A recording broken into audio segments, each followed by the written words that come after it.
क्या आप जानते हैं आपकी थाली में रखा भोजन जिसमें चावल रोटी जैसा कार्बोहाइड्रेट तो भरपूर है, लेकिन प्रोटीन की भारी कमी है, जिससे शरीर मजबूत नहीं बल्कि बीमारियों से घिर रहा है।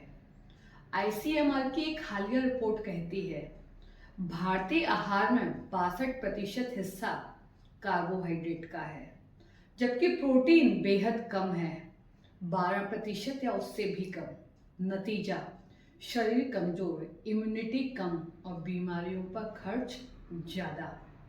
और तो और भोजन में उपयोग होने वाला तेल भी विदेश से आता है। भारत जो कभी कृषि प्रधान देश कहलाता था, आज अपनी रसोई के तेल और पोषण दोनों के लिए विदेशों पर निर्भर है। हिंदुस्तान पूरे विश्व का सबसे बड़ा खाद्य तेल आयातक है। भारत अपनी जरूरत का 60% से ज्यादा, जी हाँ, 60% से ज्यादा खाद्य तेल विदेशों से खरीद रहा है। हर साल करीब 1.7 लाख करोड़ रुपए सिर्फ तेल आयात पर खर्च होते हैं। ये रकम हमारे कई विकास योजनाओं और रक्षा कार्यक्रमों से भी ज्यादा है। यहाँ सवाल उठता है, खेतों में अनाज है, तिलहन है, सोयाबीन है, किसान है, जबकि सोयाबीन हाई प्रोटीन और तेल का अच्छा सोर्स है, तो फिर कमी कहाँ है? इन्हीं सवालों का हल खोजने के लिए 8 और 9 अक्टूबर 2025 को इंदौर में आयोजित इंटरनेशनल सोया कॉन्क्लेव 2025 में देश भर से विशेषज्ञ शामिल हुए।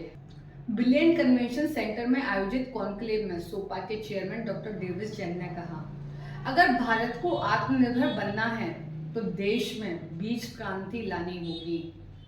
प्रेस वार्ता में डॉक्टर जैन ने मीडिया के सवालों का जवाब देते हुए कहा, सोयाबीन सिर्फ तेल नहीं बल्कि भारत के पोषण संकट का समाधान है।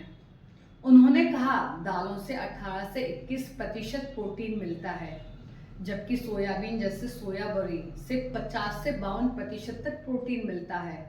इतना हाई प्रोटीन किसी भी दूसरी चीज में नहीं होता। जिस दिन हमने सोया प्रोटीन को अपनी थाली में जगह दे दी, उस दिन हमारी सेहत का बीमा हो जाएगा। अपने खाने के रोज के अंदर किसी न किसी रूप में इसका समावेश होना चाहिए, ये मस्ट है। और इतना बड़ा कि जिस दिन हमने ये कर लिया तो ये हमारे हेल्थ का बीमा हो गया, ये मान के चले आप। सोयाबीन प्रकृति का दिया हुआ ऐसा सुपर फूड है जिसमें हाई प्रोटीन के साथ कैल्शियम, आयरन, विटामिन बी, जरूरी अमीनो एसिड है। साथ ही सोयाबीन काफी किफायती भी है। प्रेस वार्ता में डॉक्टर जैन ने फसलों से बायोफ्यूल बनाने को लेकर चिंता जाहिर की। मक्का से एथेनॉल बनाया जा रहा है, सोयाबीन के तेल से बायोडीजल बनता है। बायोफ्यूल के लिए विदेश से जीएम कॉर्न और बीटी सोया जैसे जीन परिवर्तित बीजों के आयात की कोशिशें चल रही हैं कि वो कॉर्न जो है वो बीटी कॉर्न है, जीएम है, बायोटेक्नोलॉजी वाला कॉर्न, बीटी कॉर्न बोलते हैं उसको, बायोटेक्नोलॉजी किसे बोलते हैं। तो उसका वो भारत के फील्ड पे नहीं पहुंचेगा, इसकी क्या गारंटी है, या उसको क्या रोकथाम। दूसरी, क्या वो इंडिया फीड इंडस्ट्री में नहीं चले जाएगा। तो ये लीकेज को गवर्नमेंट कैसे कंट्रोल कर सकती है। अगर ये भारत की मिट्टी में मिल गए तो देसी किसान और बीज स्वराज दोनों के नुकसान की आप कल्पना नहीं कर सकते। जैन ने चिंता जाहिर करते हुए कहा कि भारत के एक बहुत बड़े वर्ग को कृषि रोजगार देती है। यदि किसानों से यह स्वरोजगार छिन गया तो ये अनएम्प्लॉयमेंट फोर्स कहाँ जाएगा? एम्प्लॉयमेंट का क्या साधन होगा? आज कृषि ने कम से कम सेल्फ एम्प्लॉय तो कर रखा है लोगों को। आपके इतना बड़ा एम्प्लॉयमेंट दे सकेंगे? अपने पास ऐसा कोई अभी पोजीशन नहीं है। अब नई जनरेशन तो और इतना मेहनत वाला काम करना नहीं चाहती। एक ये बड़ा चैलेंज सामने दिख रहा है। तेल, प्रोटीन और आत्मनिर्भरता तीनों की डोर एक ही बीज से जुड़ी है, सोयाबीन। अब सवाल है, क्या सरकार की नीतियां खेत तक पहुंचेंगी या फिर किसान और उपभोक्ता दोनों विदेशी तेल के गुलाम बने रहेंगे?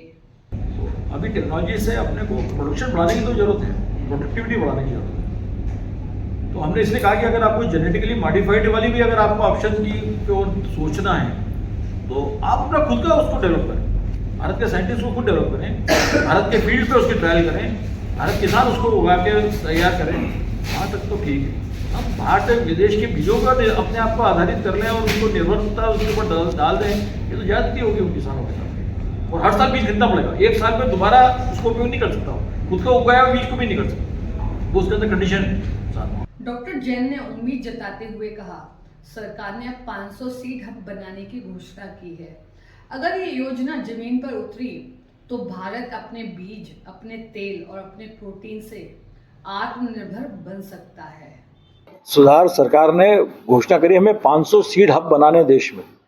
वो सीड हब जिस समय मूर्त रूप ले लेंगे और सीड का प्रोडक्शन और मल्टीप्लिकेशन और डिस्ट्रीब्यूशन वहाँ से शुरू हो जाएगा तो किसान डेफिनेटली को इसके फायदा मिलेगा और किसान वो बीज उपयोग कर पाएगा और उससे उसकी प्रोडक्शन डेफिनेटली बढ़ेगी।